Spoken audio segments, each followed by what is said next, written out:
Hi everyone, it's Mrs. Wine. Welcome back to art class. Today we will be watching the video and you will be working on part 3 of the hands project for the op art unit. So if you chose hands as your idea, this is your video for part 3. Before we begin, you will need to make sure you have the correct materials. You will need your drawing that you started last week. You will also need the sheet with the directions that explains to us the next steps that we need to take. Remember, last week we used the black line to trace the horizontal lines. So we traced across, we traced those bumps over our hands and over our fingers, but we did not outline the hand itself. That's really important because that work's going to come with the shading that we're going to do. Now today you have some choices for your colors. For your colors for this project, for your coloring materials, you could either use colored pencils. It will take quite a while if you're using the colored pencils, or you could choose crayons, or you could even choose markers for this project. I really like markers, so I think that's what I'm going to use to demonstrate with. Although I will show you how you can do a little bit of shading work, creating something called a gradation with the crayons. So once you've gathered your materials, you're ready to start. Now, the first part of this is really pretty simple because all I need to do is just color things in a pattern using contrasting colors. You have a choice. You could either color every single stripe, or you could color alternating stripes, leaving some white. And that's what I think I'm going to do.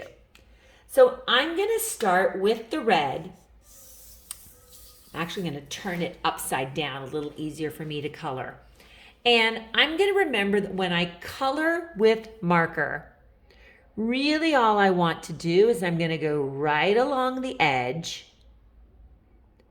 I color right along the edge of that black line.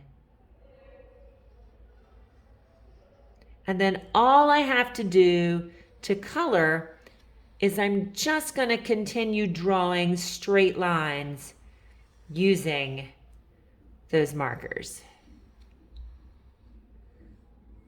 And that's going to make it pretty neat. It's a pretty easy way for me to color with the marker. I might want to get my folder, my portfolio, and put it under the edge so I don't write on my desk. And as always, I want to go back and make sure I get all those peekaboos. Now, right away, if you notice, it's a little hard to see your pencil lines with the marker. I don't want to lose those lines. So I might find that I need to take my pencil and I need to go back. I don't need to make them super dark, but I am going to want to see those at the end so that I can add some shading. So if I need to, I can take just my pencil, not the black Sharpie, but I can take my pencil and I can trace those lines to show me where my hand was. That'll be helpful next week as we go in and do the shading work.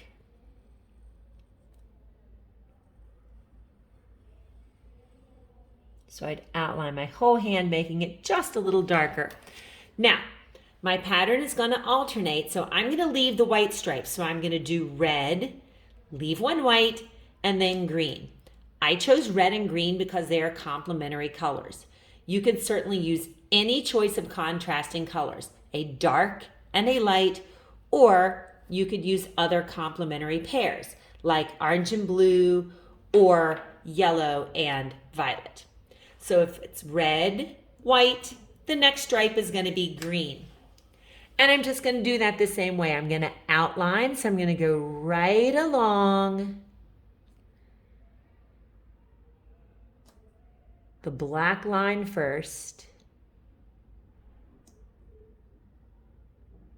I like to really put it, I'm a lefty, so I'm a little bit backwards. I like to put it right where I can see the tip of the marker, so I'm certain I do not go over that outline. Then for me, I want to flip it around, so again, I can see the tip of the marker. Now, if you're a righty, most of you are righties. I can't demonstrate right and do it super neat. If you're a righty, that might mean you're going to start this way, and you're going to trace right along that edge. But if I continue to try to do it right-handed, that's going to be a disaster because I'm going to end up out of the lines. So again, I'm going to trace along. When I get here, I'm going to bump up and over,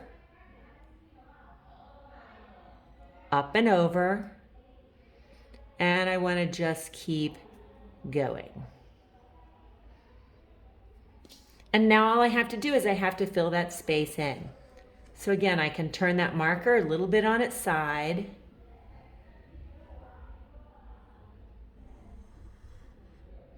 And I'm just going to keep filling all of that space in. When I get to the end, if I have any white spaces left over, I want to go back, really make sure I've colored in all those peekaboo spaces. I don't want to leave any white spaces peeking out, because that's going to help make it look super neat. And that's it. If you're using marker, that's all you need to do. You're just going to keep coloring. Red, white, green, white. My next stripe would be red. But I do want to take a moment and show you something that you could choose to do if you are choosing colored pencils or if you are choosing crayons. If you are doing that, then one of the things you can do to help make it look 3D is you can start to do some of that shading work with the colored pencils or with the crayons. So the shading work we're going to do next week with regular pencil, but you could also start to do that work with the colored pencils or with the crayons. So if it's going to go green, white, my next stripe is going to be red. So if I'm working with colored pencils or crayons, then what I can do is, instead of pressing so hard, is I could press the whole line with kind of a medium pressure. So instead of coloring and having it be a bright red, I'm going to color everything nice and evenly. I'd color this whole stripe and just try to have this whole stripe a nice medium red.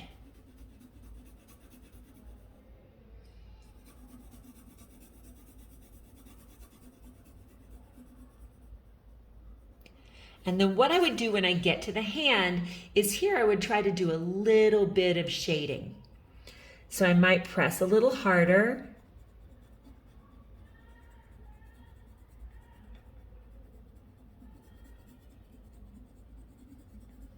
So you can see it looks a little darker underneath there. And then I can do the same thing on the finger. On the finger, I could do something called creating a gradation, which really is just like shading with colored pencils.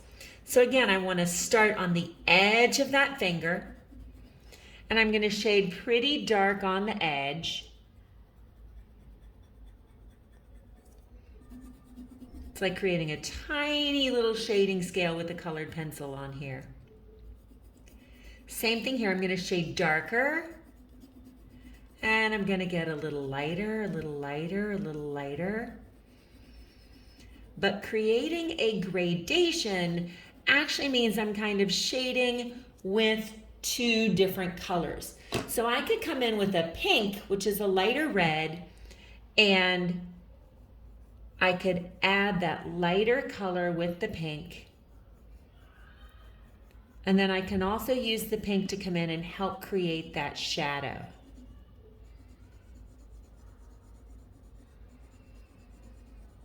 So that's going to give the finger really a nice 3D look. And then again, I'm going to want that dark shadow to show underneath and come back to being the regular red. And I'm going to do the same thing underneath this finger. I'm going to make it very dark underneath and then come back to being that regular red until I get to my next finger.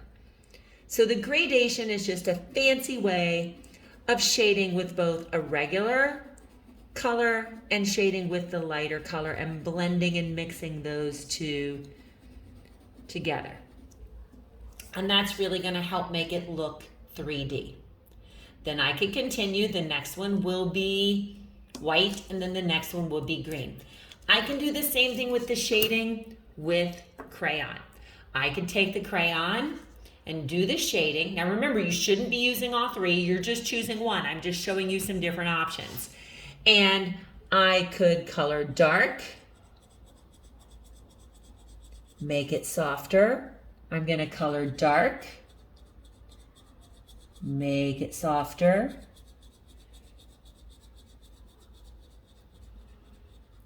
And then to create that gradation, I've chosen a red violet, which is a little bit lighter. And I can do the same thing. I'm going to color dark,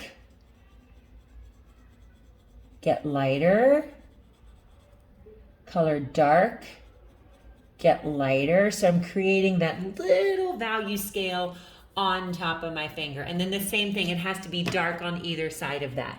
So I'm going to take the crayon and I'm going to press really hard to show that that's darker. And then it gets a little bit lighter. And I can come back in with my red violet and do the same thing. So if you have crayons or colored pencils, you can start to build up that value scale. Or if you have the markers, you just color the stripes across, and then next week we'll do all the shading work with pencil. I hope you have a wonderful week. Keep coloring those contrasting colors and creating those different values if you're using crayons or colored pencils, or just keep your stripes consistent if you're using the markers. I hope you have a wonderful week, and until next time, keep on creating.